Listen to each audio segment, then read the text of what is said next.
Boa noite, sejam todos bem-vindos. Nós estamos aqui para mais um dos nossos cultos, nossas reuniões, como quiser chamar.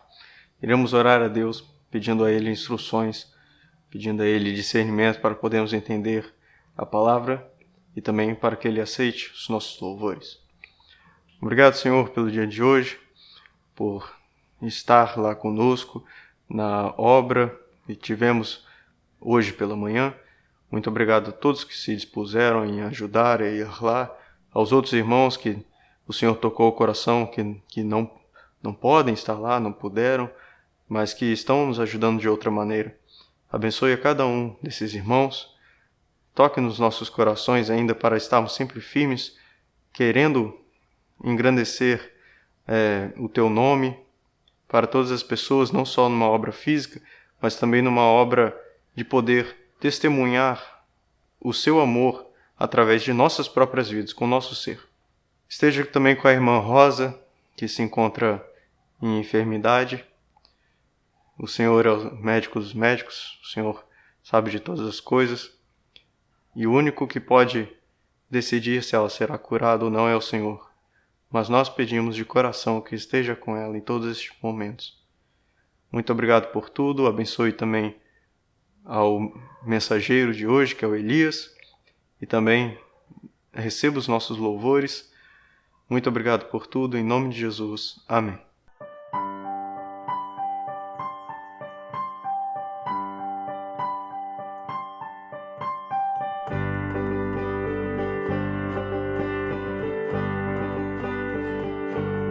Tua canção, meu Deus, vinda lá dos céus, ecoa em meu viver, mesmo na escuridão, com a tua mão, vens-me socorrer.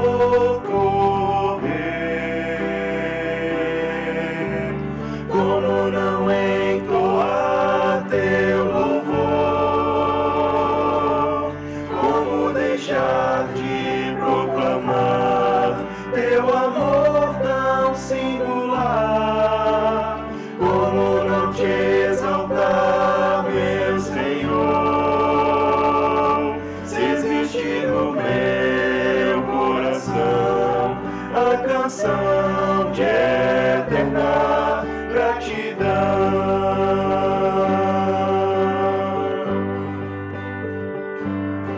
Sempre elevarei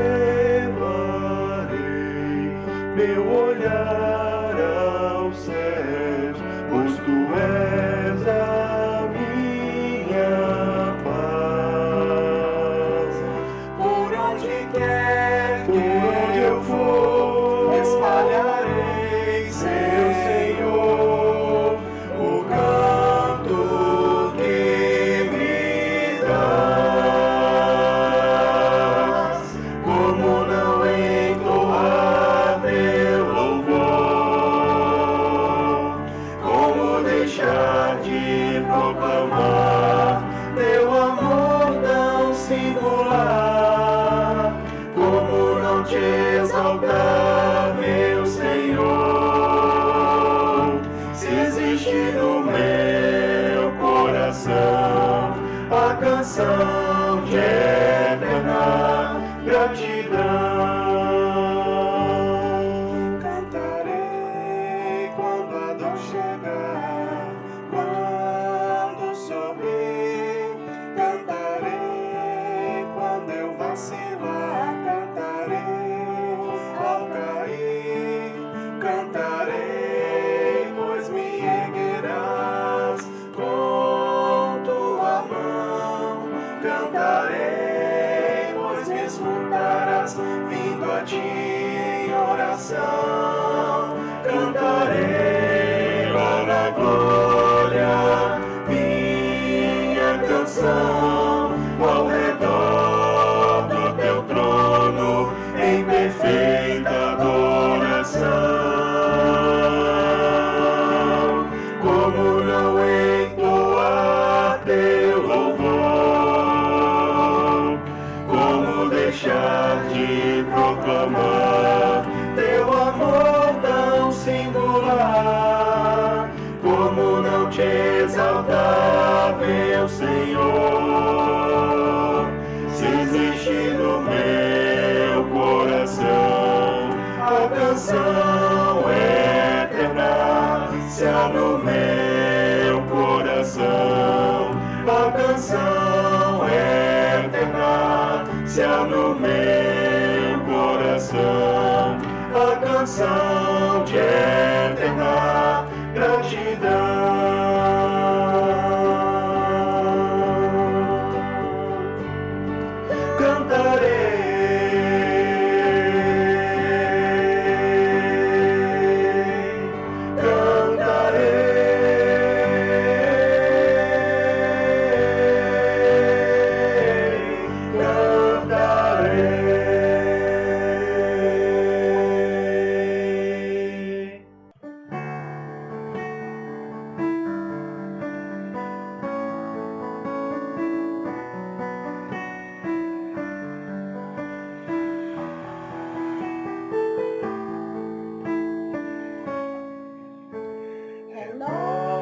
Renova-me, Senhor Jesus,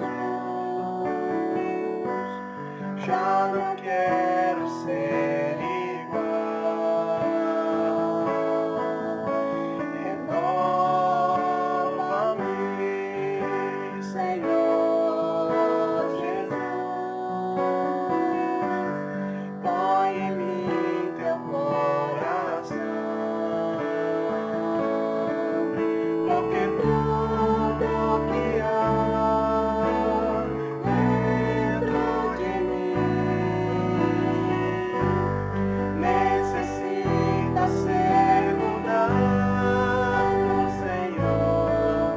Porque tudo que há dentro do meu coração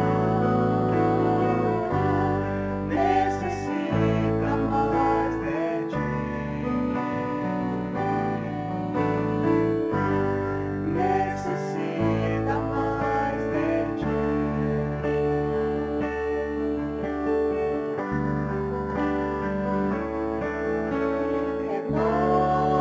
Renova-me, Senhor Jesus, já não quero ser igual.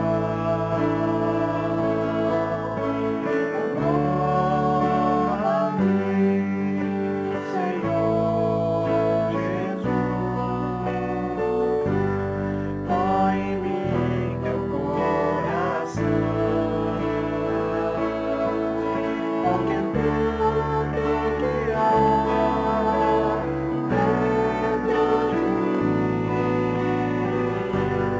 necessita ser mudado, Senhor. Porque tudo que há dentro do meu coração necessita mais de ti. Porque tudo que há dentro de mim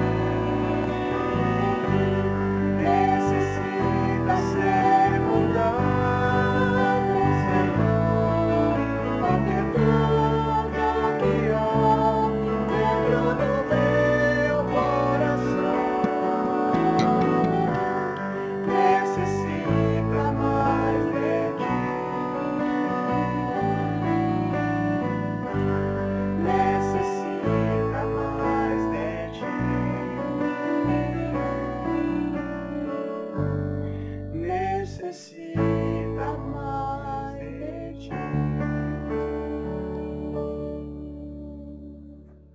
Como vai? Tudo bem? Eu espero que depois de alguns minutos que nós estamos aqui para falar um pouquinho a respeito do amor de Cristo, você possa ter uma experiência diferente na sua vida. Isto é, você possa ter a esperança, a segurança de vida eterna, essa que eu já pude experimentar e louvo a Deus porque a graça dele me alcançou, eu gostaria também que você tivesse a mesma alegria, a mesma felicidade. Não está isento o sofrimento, as dificuldades da vida, que todos nós estamos sujeitos a todas as horas, né? Mas a melhor coisa que tem na vida é ter a certeza de que um dia você vai morar no céu. Gostaria de escolher como tema para o nosso pequeno momento nesta hora como alcançar o favor de Deus. Este favor pode ser também sinônimo de esperança, de segurança, de bondade, misericórdia e perdão de Deus. Então, como você consegue alcançar? Eu quero te dizer que quantas vezes na vida nós ouvimos e sabemos de alguém que tenta de todas as formas esconder um crime ou erro qualquer, e quando não consegue mais esconder, tenta de todos os jeitos, né, mentir quando não consegue mais. Ele busca até mesmo muitas vezes através de um advogado afirmar uma inocência, até mesmo depois de toda a evidência apontar para ele essa culpa, ele tenta se esquivar dela. Quando não, lança sobre outros a culpa que ele sabe que é dele. Deus sabe de todas as coisas e sabe disso também, essa nossa tendência de esconder o nosso erro, de ocultar o nosso erro.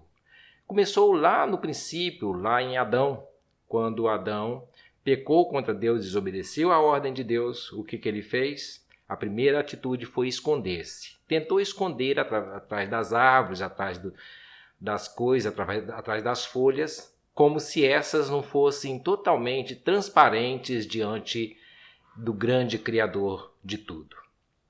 E depois dele não conseguir esconder, e Deus perguntou então: Adão, onde estás? Ah, Senhor, eu estava nu, por isso eu escondi. Deus então pergunta: por quê? Quem te mostrou que estava nu? Você comeu da árvore que eu proibi que você comesse? Ah, Senhor, a mulher que me deste, ela me deu e eu comi. Uma outra atitude que ele teve é de lançar sobre outros a culpa, não reconhecer a sua culpa, então tentar acusar outras pessoas pelo erro que ele havia cometido. O rei Salomão, em Provérbios 28:13, diz: o que encobre suas transgressões jamais prosperará, mas o que as confessa e as deixa alcançará a misericórdia. Por isso que eu escolhi o tema para a nossa pequena meditação nesta hora: como alcançar este favor de Deus. Para alcançar o favor de Deus é necessário nós tomarmos algumas atitudes. Primeiro, a primeira atitude a ser tomada é reconhecer as suas transgressões contra Deus, as suas falhas. Conforme eu disse, a tendência humana em qualquer fase da vida é esconder essas falhas. Um jovem, por exemplo, quando peca contra Deus através do adultério, ou fornicação, a sua tendência muitas vezes é esconder dos pais, esconder da igreja, esconder do pastor. Mas quando ele vê que não consegue mais, quando vem à tona, aí ele percebe quanta burrice poderia ter confessado logo no início. Ele sofreu à toa, carregando sobre si um peso que ele poderia ter aliviado as suas costas, os seus lombos dele há muito tempo. Isso porque o pecado traz um peso muito grande sobre nossas vidas, quando nós não confessamos, não reconhecemos e colocamos diante de Deus a nossa vida, muitas vezes esse erro que nós cometemos contra Deus e contra as pessoas também. Até que o pecado venha à tona. O pior é que nem sempre nós percebemos que ao longo disso é bem melhor, É mais rápido, é mais tranquilo quando nós confessamos a Deus as nossas falhas. Para ilustrar essa atitude, esse pensamento, eu lembro de uma história interessante na minha infância, na época de EBF. Não sei se todos sabem, EBF significa Escola Bíblica de Férias.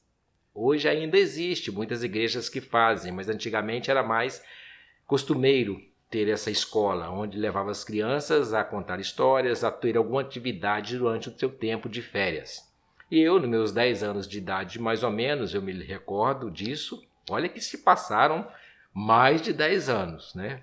Mas eu me lembro perfeitamente, a professora contou uma história, né, através de fantoches, que aquilo chama a atenção mesmo da criançada, contando a historinha então de Joãozinho e Ana. Nessa história, Joãozinho havia deixado cair um objeto sobre o coelhinho de estimação do seu pai. E depois que ele percebeu que o coelhinho estava se batendo um pouquinho, tentou todos os recursos, colocando água no coelhinho, ver se poderia ressuscitá-lo, mas resultado, o coelhinho morreu. Quando ele olha para o lado e para o outro, percebe que ninguém estava olhando, ele vai no fundo do quintal e enterra aquele coelhinho. Mais tarde, seu pai chega e pergunta: cadê o meu coelhinho? Ninguém sabia, nem Joãozinho, né? Pelo menos tentou ocultar isso, mentindo. Contou para o pai que ele não sabia, não tinha visto o coelhinho. Beleza. Passaram-se algumas horas, a sua irmãzinha Ana foi chamada pela mãe. Ana, varra a casa para mim. A Ana, beleza, mãe, Joãozinho vai varrer. Joãozinho, eu não, a mãe chamou você, Ana, não foi eu para varrer a casa. Ela chega no ouvido de Joãozinho e diz: o coelhinho no fundo do quintal. Tá bom, vou varrer, varreu a casa. Daqui a pouco a mãe chama para outra coisa e ela passa a responsabilidade para Joãozinho. Foi colocando sobre Joãozinho o peso do seu erro, da sua falha. Ela aproveitou da situação para escravizar o seu irmãozinho. Passaram-se muitos dias, Joãozinho não estava mais aguentando aquilo. O que faltava? Confessar os seus erros. A primeira coisa é necessário reconhecer as nossas transgressões. Nós falhamos contra Deus e muitas vezes nós achamos mais fácil não reconhecer. Nós podemos verificar, né? Provérbios 28:13, aquele que confessa as suas transgressões alcançará misericórdia. Aquele que encobre não será bem-sucedido. Mas uma outra coisa também que nós precisamos saber é que não é necessário apenas reconhecer as nossas transgressões, mas também confessar as nossas transgressões a Deus. O apóstolo João, na sua primeira carta, capítulo 1, versículo 9, ele diz: se confessarmos os nossos pecados, ele, Jesus Cristo, é fiel e justo para nos perdoar os pecados e nos purificar de toda injustiça. Tiago 5,16 diz também: confessai as vossas culpas uns aos outros. Então, Tiago pede para que possamos confessar quando nós erramos, pecamos contra alguém, as nossas falhas, nossos erros. E Jesus convida: aquele que vem a mim, de maneira nenhuma lançarei fora. Deus não quer que ninguém se perca, mas que possamos voltar para Deus, confessar as nossas iniquidades, as nossas falhas. Porque Deus amou o mundo de tal maneira que deu o seu único Filho, para que todo aquele que nele crê não pereça, mas tenha a vida eterna. Esses dias eu ouvi vi um vídeo do pastor Ivan Saraiva.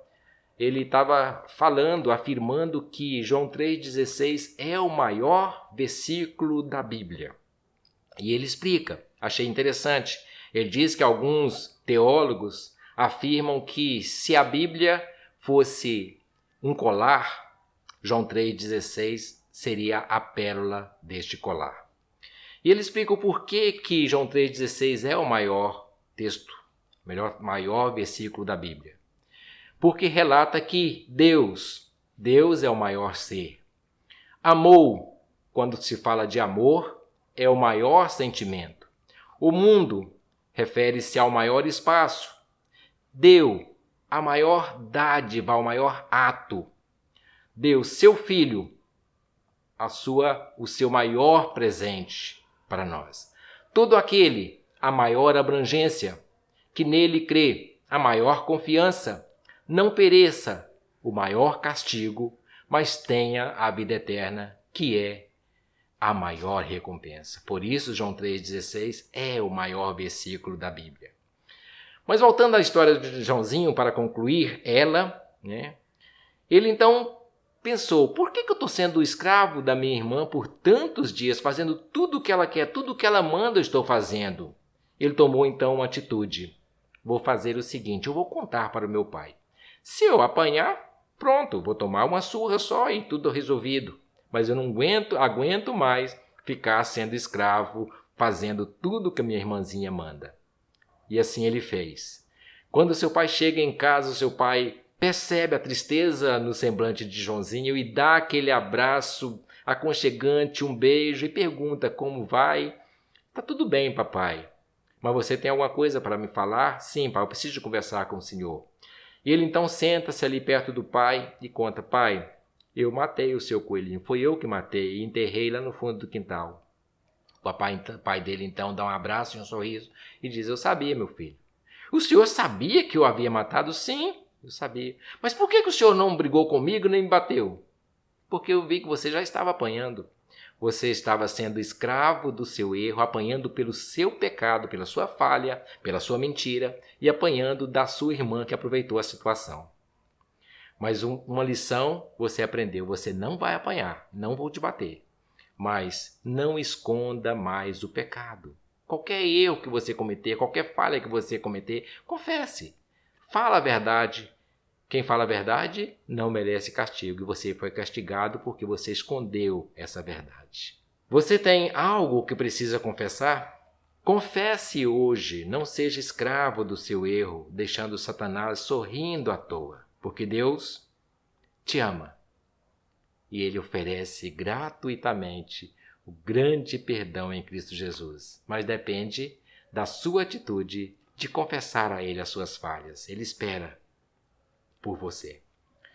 Mas para alcançar o favor de Deus, é preciso, além de reconhecer os seus erros, confessar os seus erros, confessar as suas falhas, é necessário também abandonar as suas transgressões, suas falhas. É por isso que o salmista exclama, cria em mim, ó Deus, um coração puro e renova dentro de mim um espírito inabalável. E ainda ele fala, no capítulo 119, versículo 11, escondi a tua palavra no meu coração para não pecar contra ti. E ainda quando Jesus deparou-se com a mulher que estava para ser apedrejada, estava próximo ao abismo, estava para cair, estava de cabeça baixa, sendo acusado por muitos homens.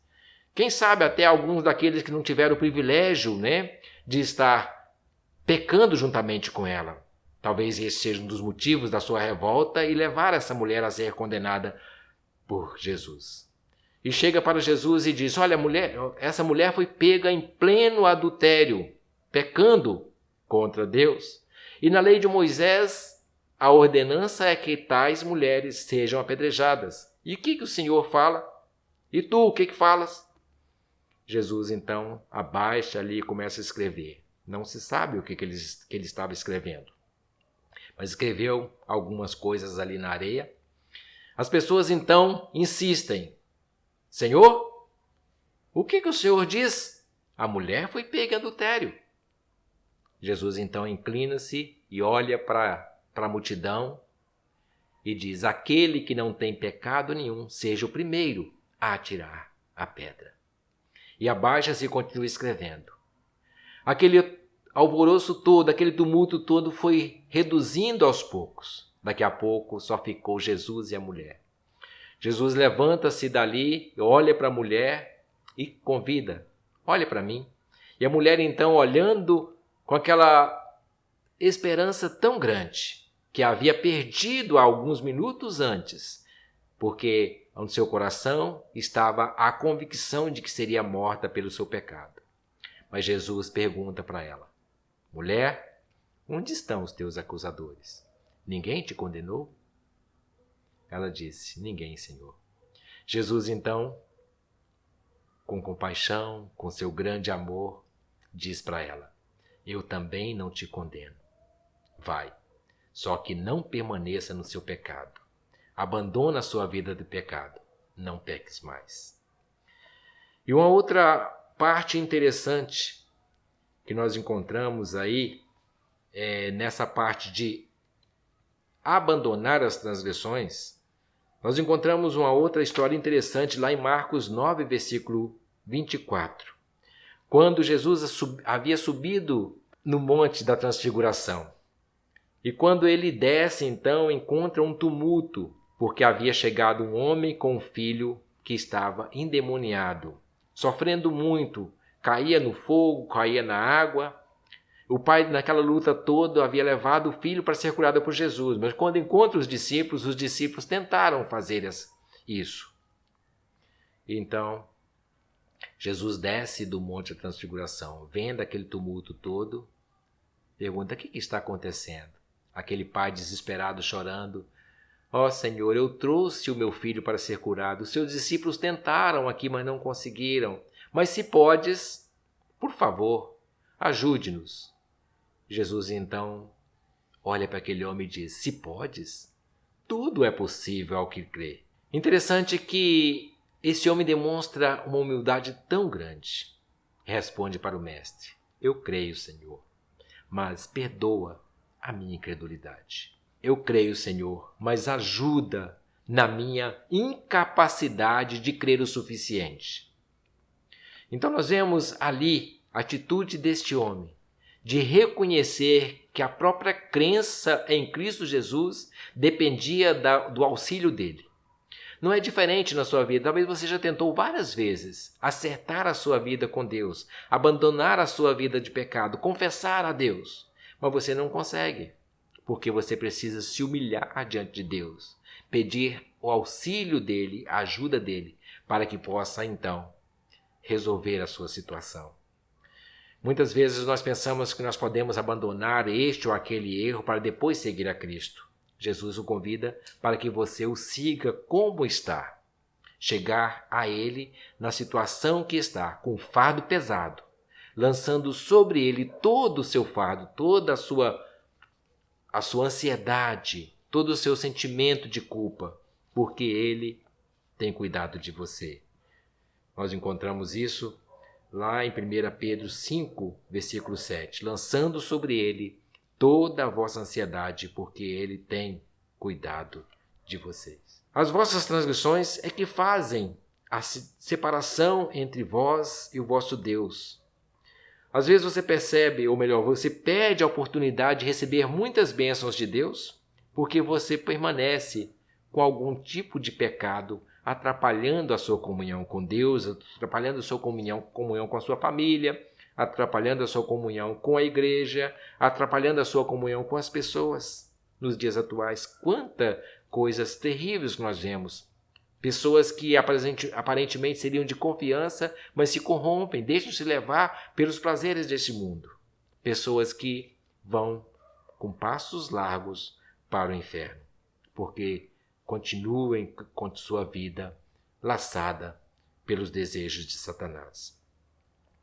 Para alcançar o favor de Deus, é necessário reconhecer as suas transgressões, confessá-las a Deus e abandonar elas, porque grande bênçãos de Deus muitas vezes estão condicionadas à nossa obediência. 2 Crônicas 7,14 diz: se o meu povo, que se chama pelo meu nome, se humilhar, orar, buscar a minha face e se converter dos seus maus caminhos, então ouvirei do céu, perdoarei o seu pecado e sararei a sua terra. Por isso eu te convido nessa noite, para fechar, essa comunhão com Deus, ter segurança, ter esperança de vida eterna, ter o seu nome escrito no livro da vida.